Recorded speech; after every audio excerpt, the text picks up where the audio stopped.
Here's Scott Barber again. We're standing out in front of the Rally for Liberty, and we have someone who disagrees with Ron Paul, and we're going to go up and find out.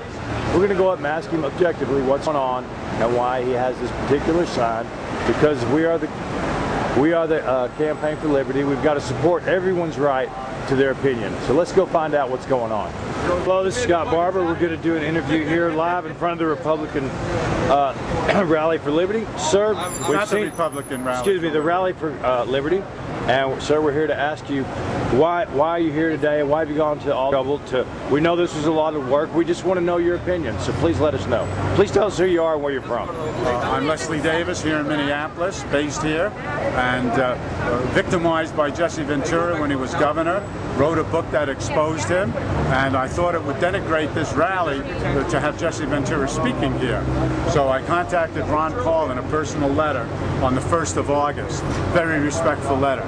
Dear Dr. Paul, I'm worried. I was a supporter. I marched here. I gave you money. I don't want to see Jesse Ventura on the agenda here. And it took me a long time to get them to answer. I contacted them in Texas and Alexandria, Virginia, and they decided that they're not going to ignore a supporter, and they're going to go with Jesse Ventura, who's done nothing since 2002, leaving office. He's been on vacation, and they invite him and give him the stage at the Target Center to speak. Who wants to hear Jesse Ventura? I'm insulted that they would invite Jesse Ventura and give him the stage at a Ron Paul rally. So I blame Ron Paul for not canceling him out of the rally.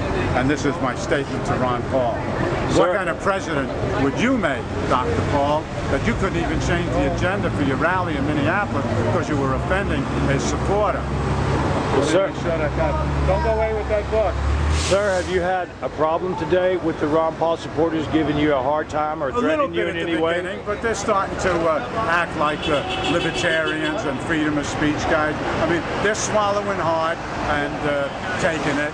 I understand that, and I respect that, because I would do the same for them. Yeah. If you don't go into somebody else's turf and you're not breaking their windows and you're doing something peaceful like I'm doing, I support people doing that. Would you mind sharing this with us? Have any of the Ron Paul supporters been kind to you and supported your right? They'd be holding a sign here so I could go get a sandwich. I haven't eaten yet today. So, what's the word? Now this is a pretty for a lot of Ron Paul supporters. I want to hear Ron Paul come out and say that was a mistake. I disappointed a supporter, a guy that marched for me in the middle of the winter, New Year's Eve.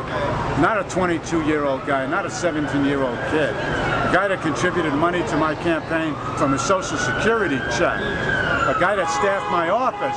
Marianne Stebbins, the Minnesota coordinator for Ron Paul, will tell you the only consistent person that showed up at the office all the time was yours truly. Leafleted the neighborhood. Hung this billboard up on a building in North Minneapolis. Did a lot. I asked for one thing. I said, don't let Jesse Ventura speak at this rally so I can go do it. May I ask you, what's the worst thing that's been said or done to you by the Ron Paul supporters since you've come out with the sign? Because let's face it, it's probably a lot of us have been lambasted in the last 18 months, and we've taken it from MSM, we've taken it from our families, we've taken it from our friends. So did anyone unleash that frustration on you today? No, and I don't know why you had that, because Ron Paul's a good guy, with a military veteran, delivered a bunch of babies, supports and strongly supports the protection of unborn babies, which I do. I support the protection of unborn babies. I don't know how somebody can have a problem with Ron Paul. I have one problem with Ron Paul, but you know, it's like having a bad splinter. It doesn't matter that your whole body feels good, that splinter bothers you. So I asked him, read that letter respectfully, please. Is there anything you would like to add? Because I am gonna put this on YouTube, and I was wondering if there's anything you'd like to say to anyone watching this YouTube video who may have taken your sign the wrong way and weren't able to ask their own question of you. Well, I regret having to do it, but Ron Paul needed a poke in the nose, and he can then go back and go to his staff of people and said, you guys misread this guy. You must have, what did I miss? What went wrong here? What propelled this guy to get out there like that? He said, well, we wrote this and we just ignored it. So now he'll know in the future you don't ignore it. So one guy said, well, you're just one person. I said, how dare you say that? You're just one person. Was there anyone? Yes. That was the first thing. This is only part of Ventura's evil. You're from Minnesota? Wisconsin. It was the first thing I thought of when I heard Jesse was going to be here. I said, why? But So, Thank you. so has even though, was anyone in the campaign, you said you tried to contact them many times, did anyone within the campaign staff try to work with you in the beginning, in the end, in the middle, at any point? No. So you were completely, and I just want to know, completely stonewalled the whole way? Contacted the office. The office says you got to get Texas. Texas said, well, we're not handling that. That's Alexandria, Virginia. This guy said, well, Rasmussen isn't in now. You have to call back. So I was on it. I'm an old sales, marketing, trend analyst guy. So I stayed on it. I finally got through to them, and Rasmussen called and left a message for me that we've thought about it, and we're going to stick with Ventura, and you do whatever you have to do. So, what an answer, huh? President of the United States, Chief of Staff. So it's obvious that you've got the splinter now, and that's totally understandable. Will it stop you from supporting the traditional values of a conservative here in America? No, I support that. I understand the money supply. I support the protection on unborn babies. I support the Second Amendment, the right to bear arms.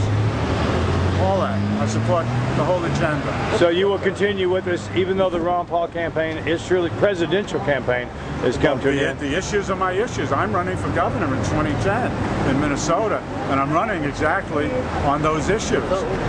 I'll be running as a Republican in the primary in September 2010 in Minnesota. Would you please tell us your name one more time? I didn't know you were running for that. Would you please tell us your name one more time? Leslie Davis. Leslie. Well, Mr. Davis, thank you for sharing your views with us today and for allowing me to interview you. Thank you. Appreciate that.